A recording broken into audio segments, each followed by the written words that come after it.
This is the 2015 Toyota Sienna Minivan, and the updates to this vehicle for 2015 really are quite minor, especially when you look at the Honda Odyssey van that came out last year. They did a refresh on the outside and they added some interior features like the Honda shop vac. That's kind of cool. This vehicle, they didn't go as far because, you know, in my opinion, I think the Sienna is a very good product. On the outside, it's all about the headlights. These new headlamps can be smoked if you get them on the SE trim that you have here, and higher trim levels, you actually get LED daytime running lights. It's the inside that needed to be updated, and it has.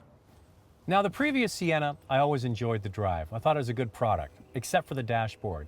Cheap, hard plastic covered the whole dash. It looked good from a distance. So when you got in and started interacting with it and touching it, you realized it really wasn't a high-end product. Now, that might be acceptable if you drive a Dodge Grand Caravan that has a hard instrument panel, but what do they sell those things? They give them away for like $18,000. This is a much more upscale product, starting with a much higher price tag, and some of these vans go well over $50,000. So the big update really for 2015 is on the inside. You see the top of the dash has the French stitching, and it's now soft touch. It doesn't have the hard plastic. Same with the front of the dashboard, but the big change next to that is the screen here. You have a 6.1-inch screen with a backup camera, standard equipment on all Siennas, but if you get the higher grade navigation system that we have here, it goes to 7 inches, and it's got a nice black finish that looks nicely integrated into the product.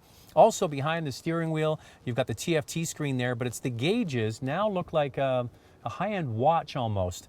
The rest of the vehicle is very practical, and it always has been. For me, it comes down to comfort, and I find the Sienna quite comfortable. In addition, I forgot to mention, the tops of the doors now have soft touch materials as well. So they've taken the Sienna, what was already a very good product, and they've worked on what really needed to be worked on. Oh, one cool feature before I finish up here. The driver easy speak system, you hit a button on the steering wheel and the driver's voice gets broadcast to the back of the van. And when you got a bunch of kids going to soccer or hockey, what have you, that can be definitely handy. The good news is they can't talk back. I get asked all the time, I'm in the market for a minivan, which one should I choose? And it typically comes down to an Odyssey versus a Sienna.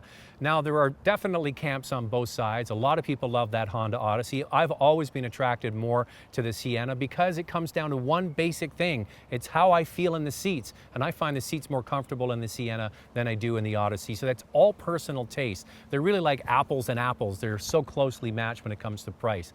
What I do like about this vehicle is finally the interior has an upscale finish that befits the price that these things go for. Some of these vans can be over $50,000, and now you're getting a rich looking interior that matches the price of the van.